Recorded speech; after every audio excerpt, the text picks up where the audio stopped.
know that fear of getting somebody into treatment as fast as possible. And, you know, whether you're the person seeking treatment or someone like myself, there's nothing worse than not being able to get somebody else on the phone immediately because you only have that little tiny window. And so everything I'm doing, everything I'm building is to solve for that problem. And if I can get somebody into treatment just a little bit faster, I'm really happy.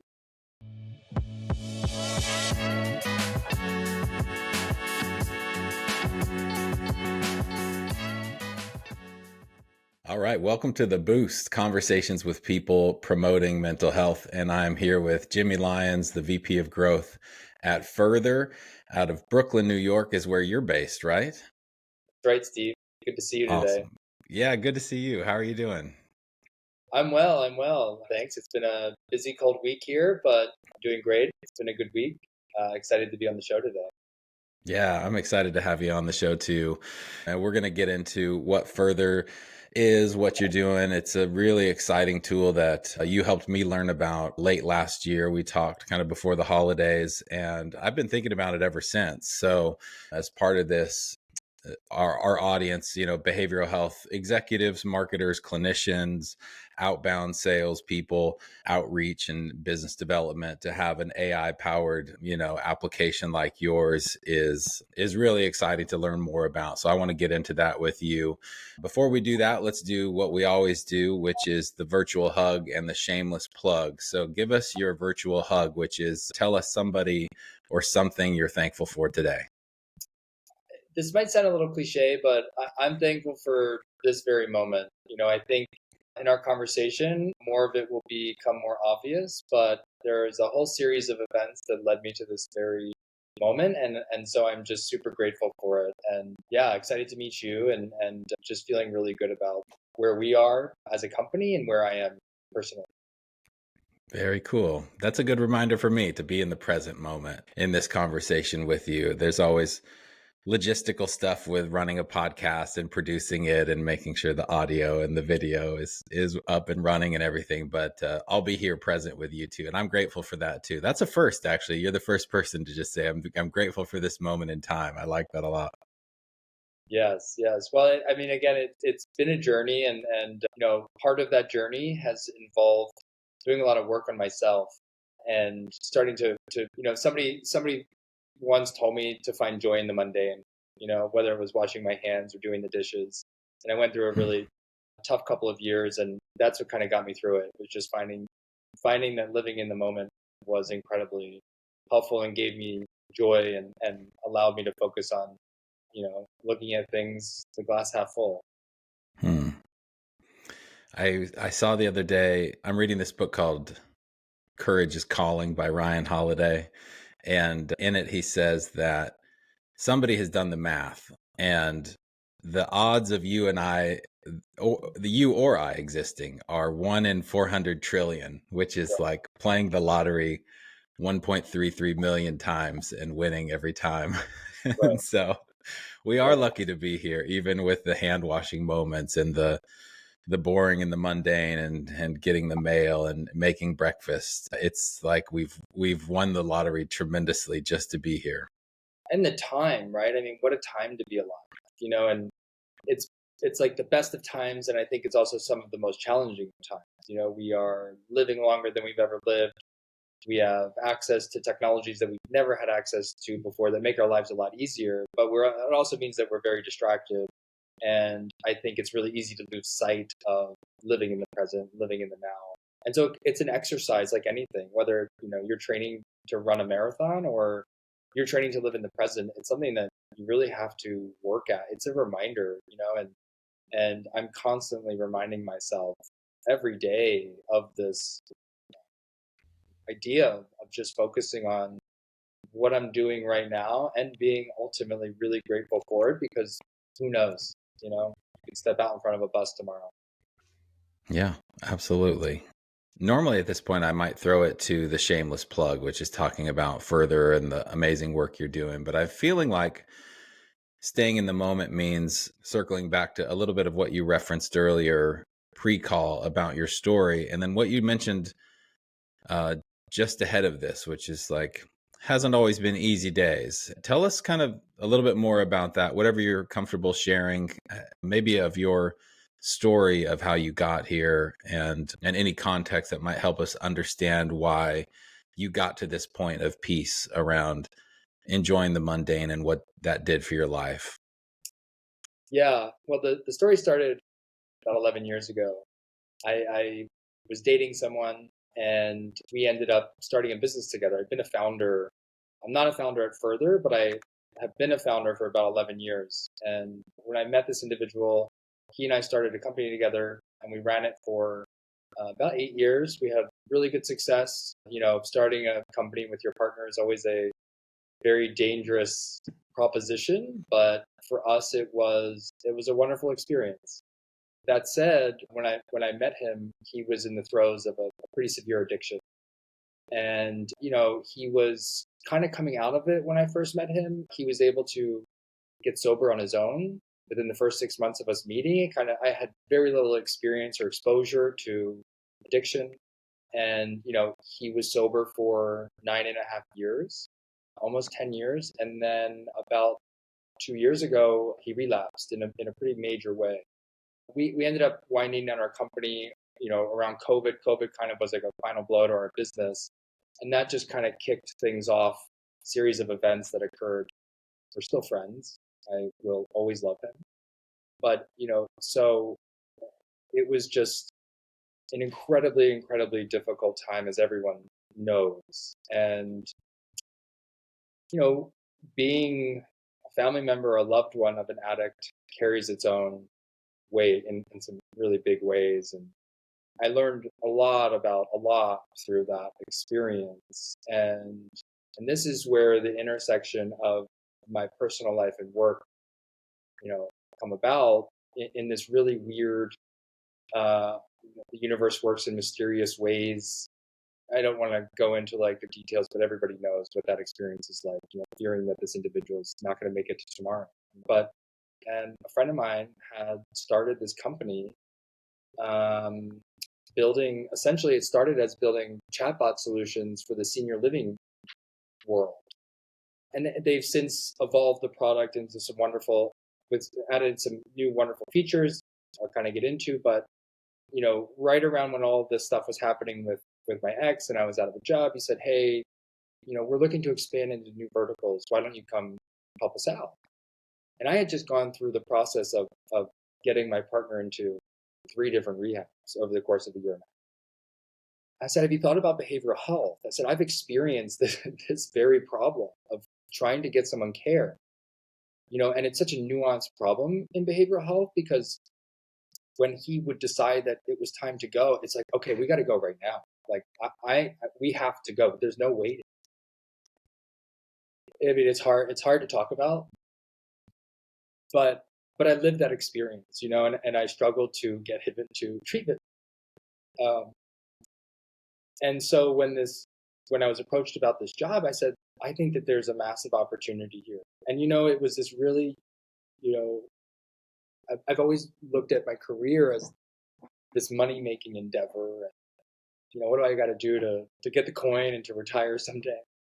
And this one obviously has a different twist in that I built a solution. I took what they built in senior living and I rebuilt it based on my own experience. And so there's an enormous amount of intelligence that's gone into this product, but there's also even more heart, because I know what it's like and I know that fear of getting somebody into treatment as fast as possible. And, whether you're the person seeking treatment or someone like myself, there's nothing worse than not being able to get somebody else on the phone immediately because you only have that little tiny window. And so everything I'm doing, everything I'm building is to solve for that problem. And if I can get somebody into treatment just a little bit faster, I'm really happy. And of course, there's like the business side of it, which we are doing very well because it is working. But I think it's working because I know what needs to get built and I know who to serve and how to serve them. Well, thank you for sharing your story and how helping someone who is relapsing or, struggling with addiction, has an impact on people's lives that's beyond their own and tremendous. And you can just feel it and hear it in your voice and your story. And what an important point of many that you made, which is that there's a small window of time. It's not that window opens and then it just stays open until care is received. And on the contrary, it's like care loves speed, like when you need help, you need it now. And so Further, and I'm sure other solutions out there as well, are trying to solve for this, but Further is one of those that's speeding that conversation, getting questions answered.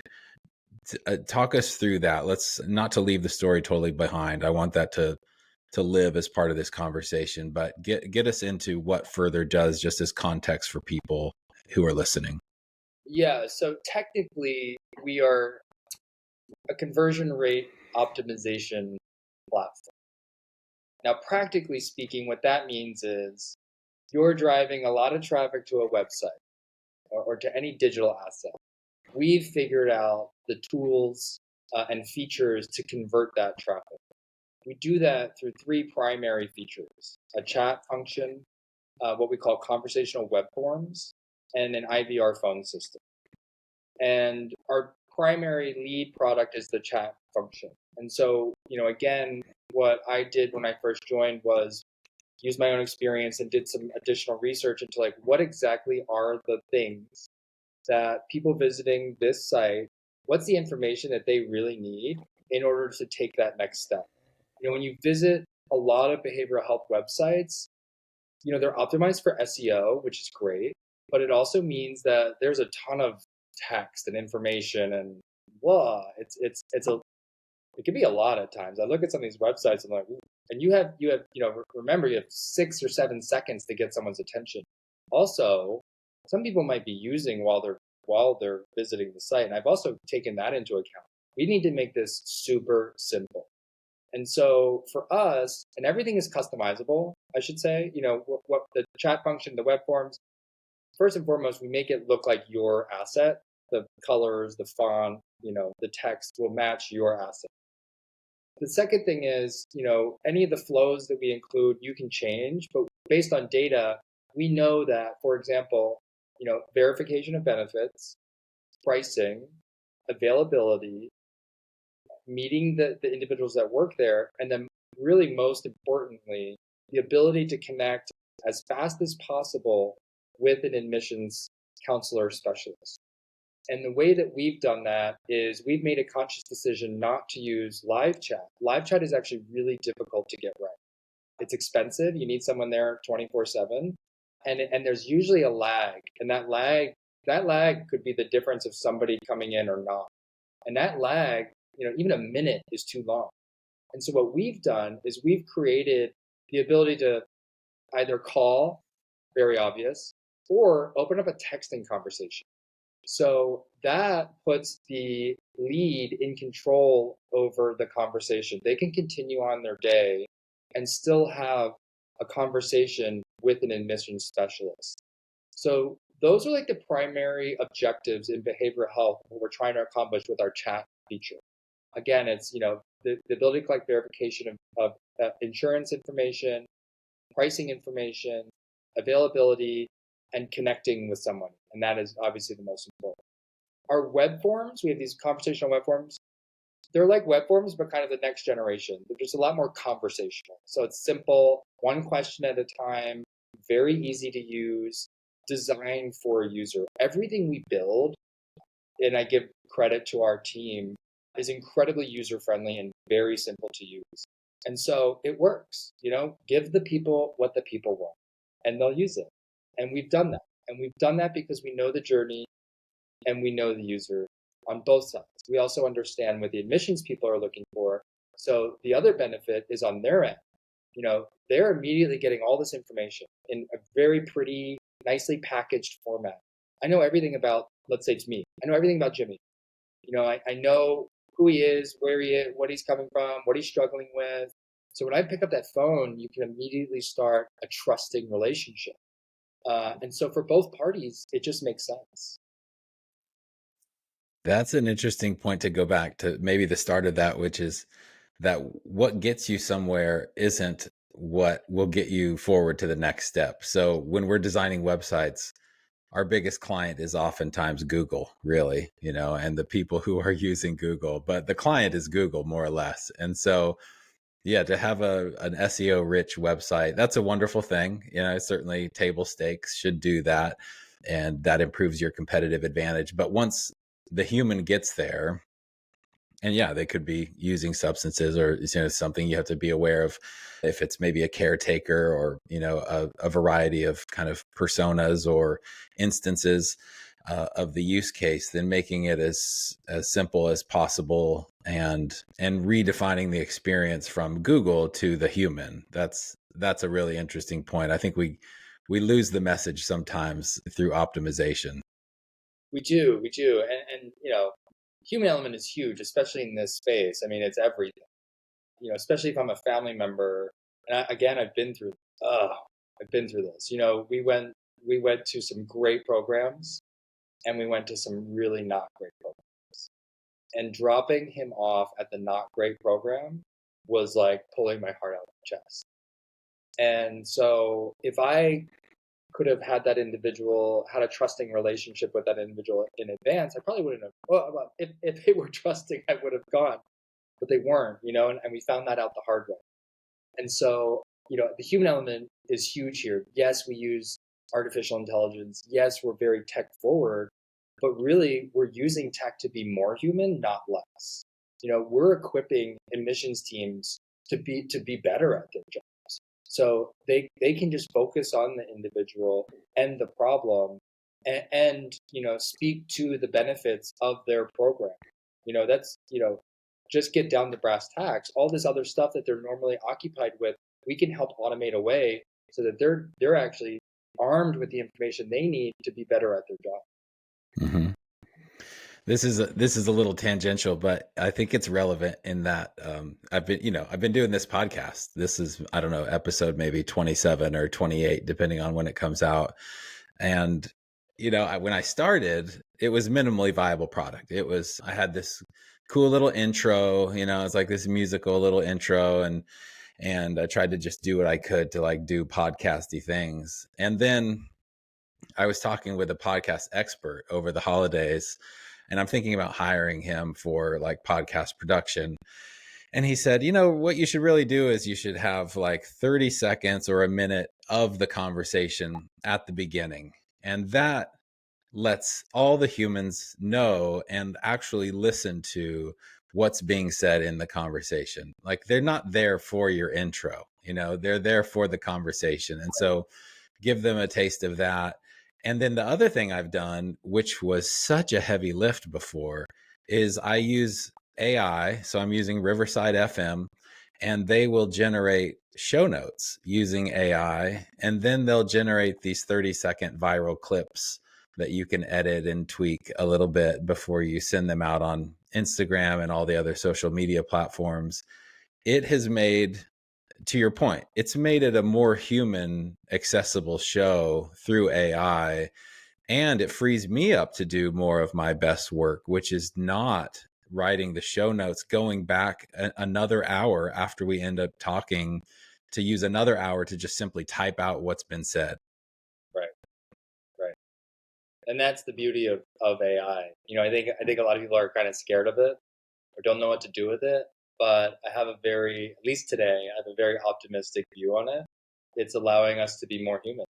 Mm-hmm. And we can focus on the creativity, which I feel like for the past 30 years, really, since the advent of computers, it's kind of gone the other way. We've been stuck in programs and Excel and, just sitting behind a computer. And now we have these amazing tools that are, if used correctly, allowing us to step out of that box and start to tap more into creativity, which, by the way, is going to then, I think, positively impact technology. And it's kind of this positive feedback. And hopefully freeing us up to be a better podcaster or be a better admission specialist, be a better husband, partner, whatever. Like these are, if used correctly, there's an amazing future in front of us. Hmm. Yeah. I think I read a stat maybe a year ago that was to the effect of the average US adult spends 30 hours a week typing. You Yeah, know, it's like that is almost a full-time job of us simply being typing machines. right. And as silly as that sounds, or as like ridiculous as that sounds, freeing myself up from the need to type out words, it seems like, oh, it's just something I'm doing real quick, but you actually track and log the hours, and it's basically a full-time job I get back in order to do other things. And then the second point to layer on that is, and I don't know if this effect has a name. It probably does. A friend of mine named Bob Hutchins taught me this, but he said when a new technology comes out, it makes an old technology or the previous technology somewhat obsolete. We saw that with records and CDs and streaming. But then it also brings back to life an incredibly old technology or experience. So, we see records, Yeah. having a new day in the sun as we live stream or we stream our music. And so I think it's going to be like that with AI. And I think, we've had windows of time and instances where AI was being worked on and it kind of came and went. This one feels different to me. This feels like AI is here to stay, and I'm curious what will free us up where we can better use our time for kind of a higher purpose than typing. Yeah, it's interesting. You're seeing it across all. I was playing around last night with a bot that was building it because I'm again like I was a founder. I just can't ever turn that part of my brain off. Always coming up with ideas and exploring them. And this was like a founder bot. And within 5 minutes, this thing had built me this end-to-end business plan based on like two prompts. I gave it kind of my idea and the persona, the person that I want to target with this idea. And 30 seconds later, it spit out a business plan and an investor deck. And honestly, it got like 85% of the way there. And I've spent a large portion of my career building these things. Mm-hmm. It take me weeks. And this just spit it out in 30 seconds. That is wild. And it wasn't, none of it was incorrect. Like, yes, I would want to go back and Yeah. tighten it up, but maybe I put an hour into it if I was serious about this thing. It was a total joke, by the way. I'll tell you about the idea offline. But it's just amazing to me where we are with it. But I will say, kind of pulling it back, there are definite challenges. The way that we use AI, it's not like you come to one of our clients or partners' websites and it's not a GPT like experience. It's not you just ask anything and get anything, and that is by design because there's especially in sensitive subject matters like we're talking about. I don't think we're at a stage yet where you can really just trust AI to give the right answer. There's things known as AI will hallucinate. It might, which means it will give you an incorrect answer. And there are instances of this with some of these therapy bots that are out there that are giving clients really bad recommendations, like really bad recommendations. If someone's suffering from depression, it might tell you to kind of go further down that path. And there's examples of this. So when it comes to, what we're discussing, it's not quite there yet. I think it will definitely get there, and probably in short order. But where we are using artificial intelligence, at least in behavioral health, it's more advanced in the senior living side. What we're using in behavioral health is on the back end, more predictive modeling, understanding who is most likely to become an admit in this case. We're exploring the creation of our own large language models for more of a front end experience, but we have to be really careful and prudent about how we deploy those, given the sensitive nature of what we're talking about. Yeah, sure. So you're not letting the entire genie out of the bottle. You're kind of using some of AI's strengths and then filtering it or curating it and using some parts that you have a high degree or complete degree of confidence in to serve up the workflow? Is that a little bit of it? Similar on the front end, like the user, a lot of it's logic based right now. Okay. Very simple to use. Again, the AI that we're using is more on the back end. But for right now, a lot of it's just logic based, very fast, very easy to use. I see. But Okay. that is training future models. Like the information we're getting and learning is training future models. Okay, got it. So the AI for you is behind the curtain, and the kind of logical workflows are by design, mostly by humans, based on your research and what people need now. Yeah. Okay. The other big thing here to remember is, we're fully HIPAA compliant. And that's another thing that we want to ensure, we're always very smart about. And that's also where live chat gets hairy. Most live chat solutions, in fact, I don't really know any. There could be some out there, but I don't know any that are HIPAA compliant. Oh, okay. And so that's something that we're very cautious about as well. We take that very seriously. Yeah. And we want to make sure that we continue to take that very seriously. Yeah. Okay. Yeah. You mentioned you can flow people into a text message conversation or a phone call with a live person. From a communication standpoint, generally, and maybe there's a tie in here with marketing. I don't know how much you interface with like the Web3 world or, blockchain and all of that. It seems like AI and blockchain are like two sisters running full force toward world domination. And I do get to interface with the Web 3.0 side of things on the art side, as well as kind of the charting side, but really on the art side. And my point is, what you didn't mention is email. And I love email marketing. Like we use MailChimp, and that's not a sponsored mention. It's just who we use. And I love them. It's where our transactions happen. We have a really tight opted in community there. But as I interact with Web3 people, there is no email. I mean, it's Telegram. Discord and Telegram and like these other applications. But email is, I think Web3 is going to kill email. I don't know if you have an idea on that. I do, because I'm also a Web3 aficionado. Okay. Awesome. We do have email, by the way. I failed to mention. We Okay. do email. And there's a whole nurturing aspect to some of our features as well. Like we can drop people into nurturing campaigns via email or text. And we're rolling out some new cool email features. That said, I agree with you.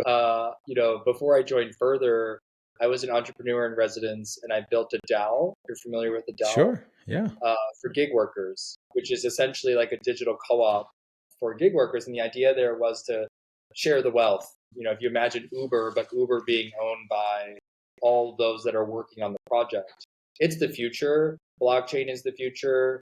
It's wonderful for a lot of use cases. I mean, there's still a lot of things that need to get worked out. But yeah, I mean, I'm a big Midjourney fan.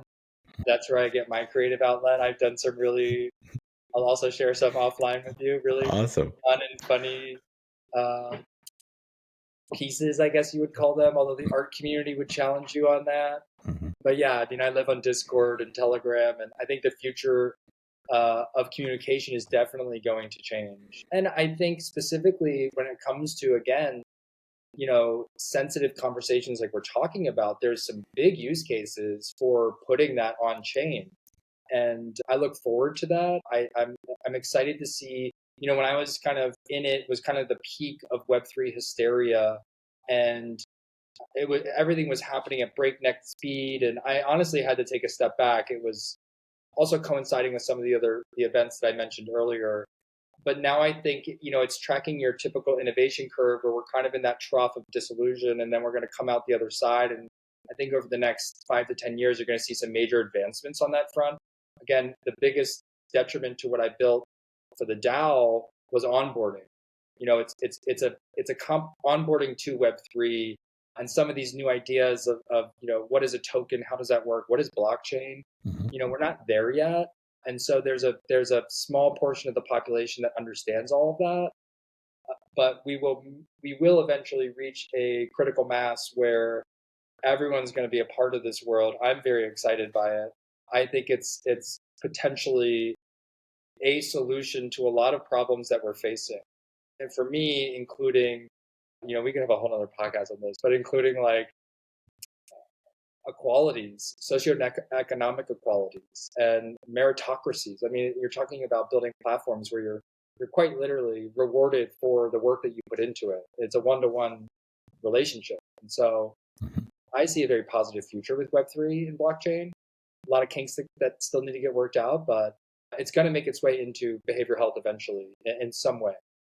hmm I appreciate you trying to tie that in. I'm super delighted that you speak eloquently about that. It's typically not something comes up in a conversation about people promoting mental health is blockchain and DAOs, and the D in DAO is decentralized, right? That's the decentralization aspect of organizations, and that can be anything. And since we're just living in the present, in the moment here, I'm gonna go with this conversation because you have a perspective on it. And I was talking with somebody about, yeah, to your point about like a meritocratic, sort of equality measure. There's an idea I learned about recently about like a sovereign state that's not connected to a geography. So like anybody can join this country, but there's no physical land per se. And that blew my mind for like a couple days. So just thinking about that idea and unrooting myself from like a traditional standpoint. Yeah, I mean, one of the most interesting things to me I haven't heard of that, and that's fascinating. What I found really interesting was when you got into that world, when you're living on Discord or Telegram, no one had a photo of themselves. You didn't know who you were talking to. Everybody had an avatar, and without their real names, right? Everybody had a handle, and immediately that does so much. We make so many assumptions based on what someone looks like, what their name is, where do hmm they live, what school did they go to. In Web3 land, you don't know any of that. Is all you know is their behavior and what work they're doing. hmm And Yeah. that's really fascinating. It kind of, it reprograms us in a different way that I'm unsure of what that actually means, other than to say I was reprogrammed. I don't know. I had no assumptions about anyone other than those 2 points, what they were doing and kind of their behaviors online. I have so much to say about that. So fascinating. And it reminds me of that study. And I'm going to chop up some of the details, but the heart of the story is the same, where it was a symphony trying out. There was like cellists or violin players trying out for this role. And it was always a man selected. And so they drew this curtain so that the person trying out would walk out and the judges wouldn't be able to see them. And the men were still selected, and they tried to figure out why, because they thought they had blinded the study. And it turned out that you could hear the woman's heels as she walked across the stage. Oh, And interesting. so they did it again, and they took off her heels, and she was selected. But I to the anonymity and the anonymous point. So I was down in Miami for Art Basel, and what I witnessed were, it's this like coming out of the shadows. There's this anonymous culture. So everybody has two names. It's like, I'm Steve and I'm also Codezilla or whatever. I'm not Codezilla, but there was one. And You're he, Codezilla? what? You're Codezilla? No, I don't. I'm not Codezilla. But I met him, and I met him, and then I watched him meet somebody else, and that somebody else said, "Oh, you're Codezilla," just like what you said. And he's like, "Yeah," and also my name is, so everybody has two names.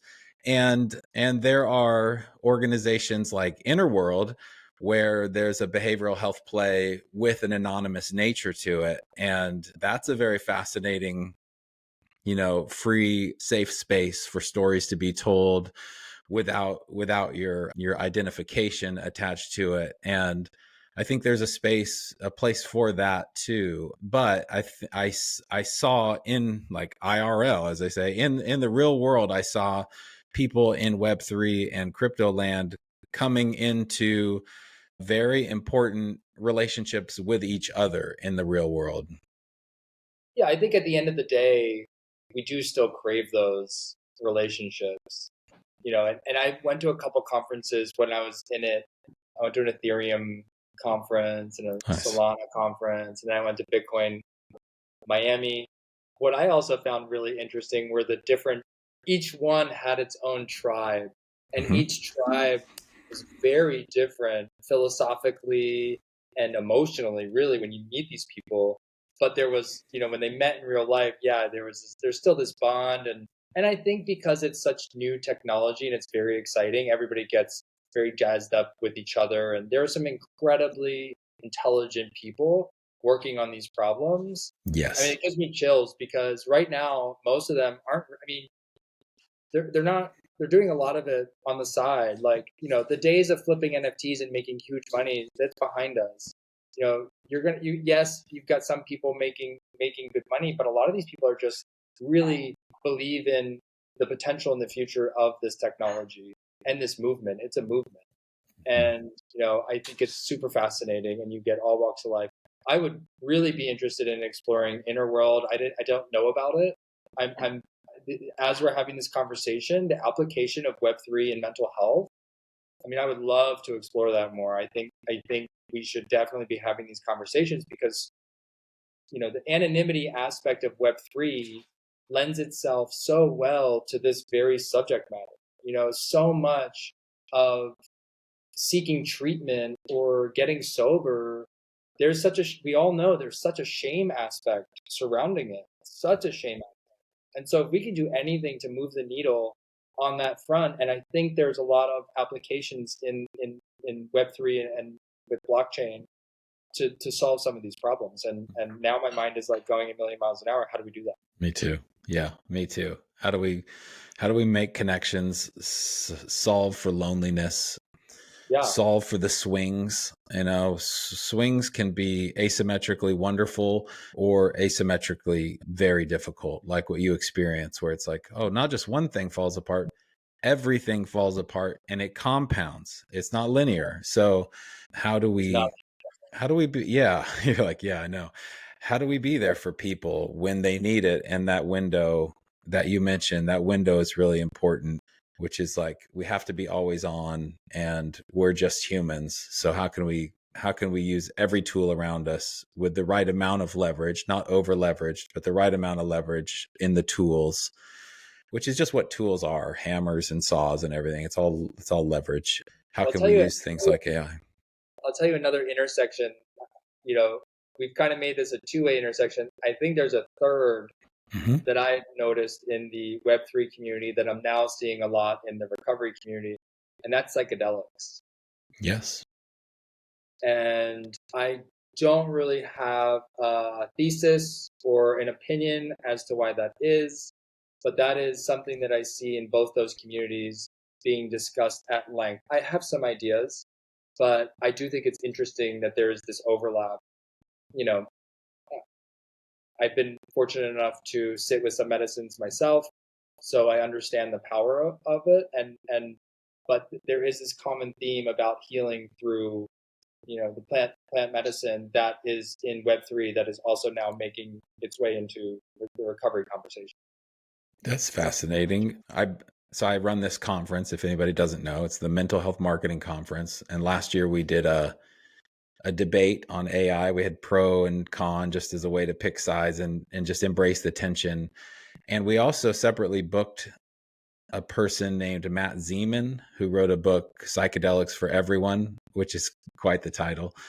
And interestingly, he refers to psychedelics, which I haven't tried. Interested in trying that. Experience in a controlled environment is, he refers to psychedelics as technology. Yeah. And that was a new spin for me. I was interested, and he's fascinating. I'll send you his talk just offline. I'll send you a link to him. He was wonderful, and he does have a perspective on not just the legislation state by state, but when and how psychedelics should and should not interface, with mental illness or mental health conditions that need, a type of care that shouldn't be mixed with psychedelics. He's really nuanced, and he was really great. So I'll send that to you. Yes, please do. That's Cool. fascinating. But it's this interesting intersection that's happening, and I'm here to follow it. I also think as it relates to recovery, and this was a common theme at some of the conferences I went to, very common theme, this past year, 2020. they're just getting such wonderful results that, again, I'm not a doctor and I'm not a shaman, but I'm excited to see where both of these subject matters take us as it relates to mental health. Because, I think for a while, maybe, and again, I'm not a doctor, but it kind of feels like we were doing a lot of the same over and over and over again. And now it feels like we actually have some really big potential innovations that can help all of us, especially those in recovery. Mm-hmm. Yeah. And I think that's an incredibly insightful dovetail into what we're talking about. And maybe full circle, maybe that is part of that, that